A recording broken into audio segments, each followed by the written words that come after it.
This is a presentation for EDF5301, the Introduction to STEM Education. It's assignment 1. It's a multimedia presentation that provides information to professional colleagues about STEM education. My name is Greg Hellard, student number 18220207. So what is STEM? Well, citing the Australia's Chief Scientist of 2014, STEM, or Science, Technology, Engineering and Mathematics, refers collectively to a broad field of distinct and complementary approaches to knowledge. In particular, science encompasses disciplines within the natural and physical sciences and selects disciplines from agriculture and environmental studies. These sciences are characterised by systematic observations, critical experimentation and rigorous testing of hypotheses. Technology provides goods and services to satisfy real-world needs operating at the cross-section of science and society. Information and communications technology is playing an ever-increasing role in our society and provides enabling capacity to other STEM disciplines. It's hard to define, but the output of the technology provided must eventually stand the test of users and the marketplace. Engineering draws on scientific and mathematical and technical knowledge and methods to design and implement physical and information-based products, systems or services that address human needs safely and reliably. Engineering takes into account economic, environmental and other aesthetic factors. Mathematics seeks to understand the world by performing symbolic reasoning and computation on abstract structures and patterns. It unearths the relationships amongst these structures and captures certain features of the world through the process of modelling or reasoning and computation. Specifically, STEM in schools integrates STEM into a real-world design problem. It's a good way to engage students in imaginative and collaborative problem solving. This is an image of my own class of Year 8 studies. It's a STEM program, project-based, which runs for 6 weeks. This particular aspect of it was bridge building. The current STEM education agenda is driven by the belief that STEM skills are crucial to innovation and competitive global economies. STEM is being positioned centrally to Australia's competitiveness, and as such it's influencing lots of things, funding in industry, education and in research. Citing Sykman from 2016, the STEM concept can be illustrated, and I quite like this illustration analogy of a building with different rooms. The model describes 4 skill sets defined and they're based on analysis of skills required by employers. Socio-emotional, basic cognitive, higher order cognitive and technical skills. In our analogy, the STEM is the roof of the building, which is based on the foundation of skills such as literacy and numeracy. To be successful at all of those, a sense of control is supported by socio-emotional skills, such as curiosity and resilience. Other rooms are separated or occupied by cognitive skills, such as critical and creative thinking and technical and discipline-related skills. The little shed on the side, that'd be the bit where I am. The shed represents the tools that can be used to help categorise and measure outcomes through fields of education or occupation or industry. Developing a STEM vision, the challenge for educators, and it's the hard part, is to translate a STEM policy agenda into valid and coherent curriculum. So a STEM vision that addresses the complex challenge of preparing 21st century citizens, and that's our students, within the constraints of traditional school systems and curriculum is needed to enable educators to engage with STEM agendas through framing of STEM that can inform teaching, learning and curriculum and improve our capacity and lead the change in schools. Increasingly, we look at integrating STEM disciplines into real-world problems as a way of engaging students, and that's a great idea. STEM practice should be seen as inclusive of the knowledge-generating practices of individual disciplines, as well as what is common across disciplines. Citing Vasquez from 2014, an alternative view, we can think of STEM teaching and learning as an inclined plane that has increased levels of integration. At the bottom of the plane sits disciplinary teaching, where students learn the content and skills of the different subjects in separate classes. And at the highest point of the plane is the transdisciplinary integration. As we move up the plane from disciplinary to transdisciplinary, there are other approaches to organise STEM curriculum. They are multidisciplinary and interdisciplinary.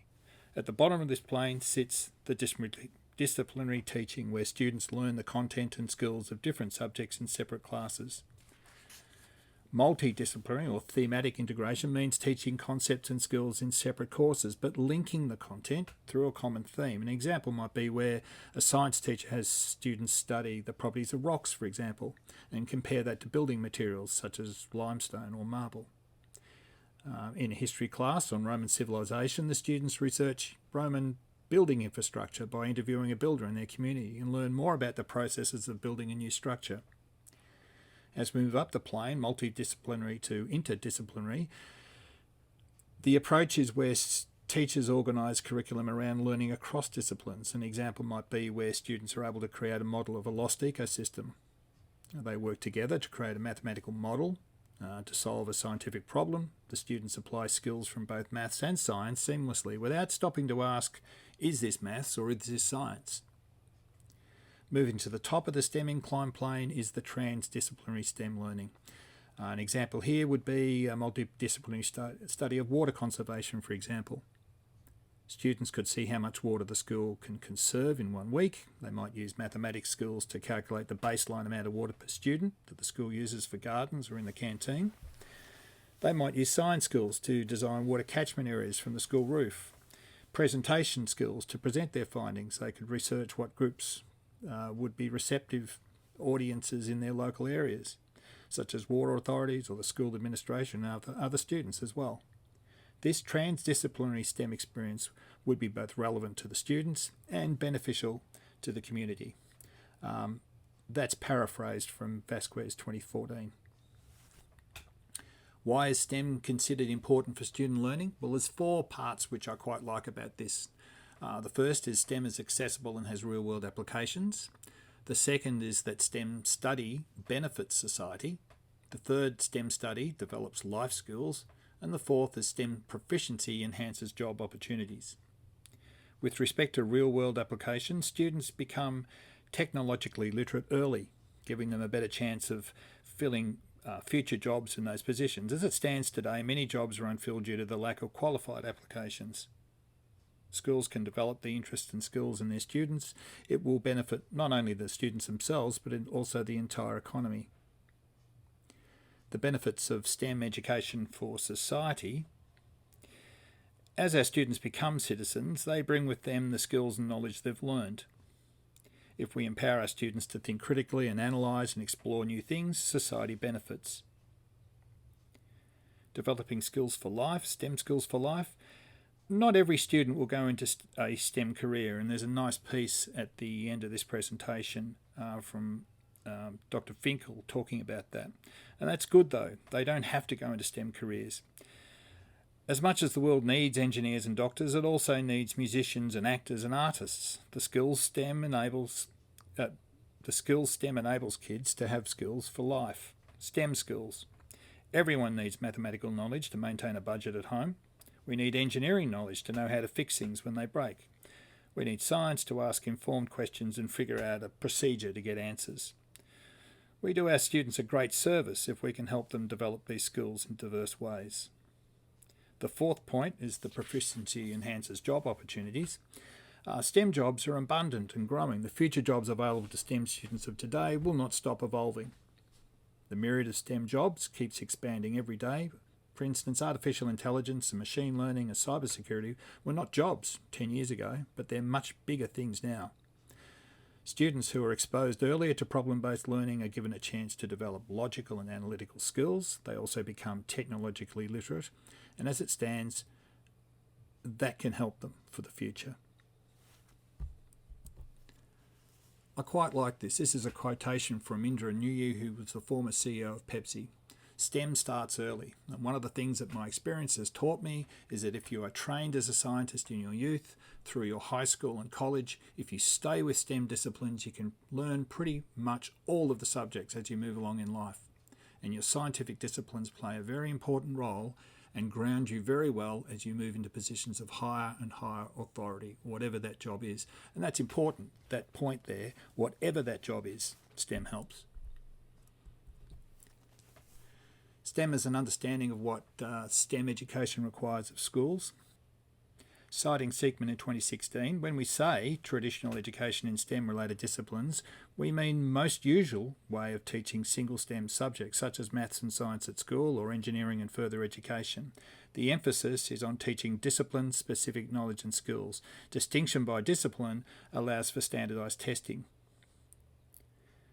Citing a Deakin University study in the SS STEM program, which is quite cool, Deakin University's Successful Students STEM project, that's the SS STEM project, worked with 10 schools in the Geelong region in response to the needs of partner schools. The program was developed critical perspectives on models of STEM education.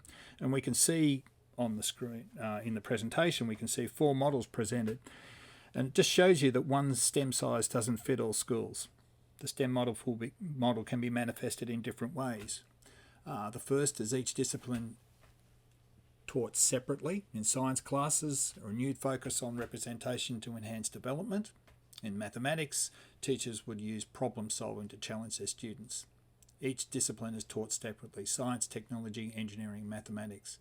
In the second, you teach all 4, but you might emphasise 1 or 2. In the third, you integrate one into the other 3 taught separately. So, for instance, engineering, which is difficult to teach in a school because you need a lot of technology and teachers with expertise in engineering, and they're hard to come by. But you might integrate science, technology and mathematics into an engineering project study. The fourth is the total integration of all of them by the teacher. So that means that the school introduces a new STEM elective focusing on designing digital solutions. So they're incorporating all of them. The fifth is dividing a STEM curriculum into separate subjects. So technology, science and maths teachers design a combined unit, and each teacher teaches different components of that unit. Teachers tend to work in a variety of ways, and by working as individual teachers or as teams of teachers, either subject-based or as interdisciplinary teams. So again, citing from Deakin University in 2016, there will be a need for schools to develop a strategy of working that allows for specific collaboration models amongst the teachers. And that's the most important part. We can't have our teachers working together, utilising all of their skill sets. This won't work. Why certain conditions are appropriate for STEM education.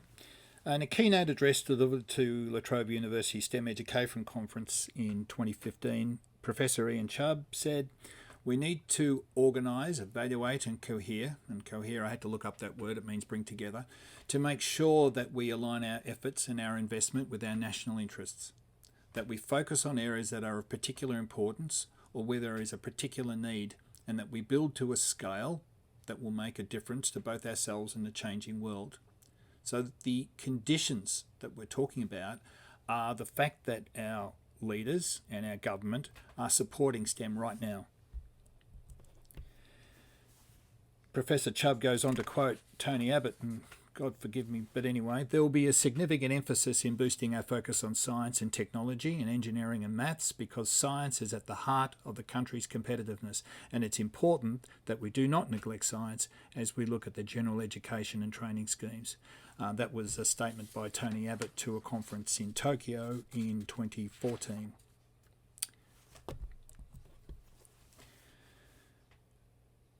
For Australia to continue to prosper as an advanced economy, innovation must drive advances in competitiveness and economic growth and employment growth. Innovation is the core driver of business competitiveness and productivity. STEM is frequently cited in the media, claiming imminent shortages of scientific and technical skills in Australia, and arguments that improvements in education and training are required now to ensure an adequate supply of future labour. Considering the changing nature of the workforce, it's difficult to understand what these changes and improvements might be, and that makes our job as teachers even harder. The chief scientist, Alan Finkel, responded to concerns raised by the Grattan Institute, who have argued that labour markets are oversupplied with science graduates not being able to find work in their field. Now, Finkel pointed out that the skills and expertise of STEM graduates are highly transferable and enable them to work in a variety of jobs outside of the original field of study. And that, I think, is most important. STEM doesn't mean always that we develop more scientists and engineers. We just help prepare our children for a digital future. And I'll just show you a little video that Finkel, when he was responding to some of those questions and what he said. It was a major report that we put out this week on the destination of our graduates from the STEM university and vet sector. And what we find is simply that they end up all over the place, everywhere. Only about a quarter are in fields that you would say are directly science, technology, engineering, or mathematics related fields. Of the remainder, some of them, it's a bit difficult from the census data to know exactly, are in management and professional jobs that might be related to those STEM careers. I'd say you'd have to round it out and say that perhaps a third are in STEM careers. 2/3 or perhaps more are in non-STEM careers and doing very, very well. Defining a particular industry in demand, for example, advanced manufacturing or something, defined products such as alternative energy, helps to focus on which skills and how many people are needed for a wide variety of fields and disciplines. We live in a connected and global community, and students should experience a school education that reflects this reality, and particularly a curriculum that is related to science, technology, engineering, mathematics. The STEM subjects must provide opportunities for students to explore and experience the kind of connectedness that reflects life outside of school. Citing Fitzgerald and Corrigan in 2018, most often, however, we find that schooling in these subjects does not encourage the embedding of curriculum in real-world authentic context, and this is especially so in secondary schools. Current educational policy tends to favour disciplinary approaches to knowledge. Curriculum espouses narrowly focused educational outcomes. Now, those outcomes ignore less cognitive-based outcomes that are so important in building the future digital citizenship skills that we expect students to possess by the end of their school years. Now, the time now is right for the promotion of STEM education, ideals and expectations. We don't have to sit with a curriculum that's not flexible. We do need to create a curriculum that is structured and supports technical, scientific, mathematical and engineering bases using real-world examples. I'll finish this presentation with a video from the ABC News with Senator Simon Birmingham, which at the time he was serving as the Minister for Education, and it shows that the Australian government's emphasis on developing and promoting STEM education, both with resources and teachers, is now. Thank you. Based on better workforce data, the states and territories should be willing to make clear to universities where their employment priorities lie and create direct incentives for more people to consider specialising in physics, chemistry, biology, technology or maths. If need be, federal funding powers over university places could be used to help the states to influence enrolments to secure the science teachers we need for the future, although I'm confident that just as the states and territories recognise this challenge and will want to work to solve it, so too will our universities.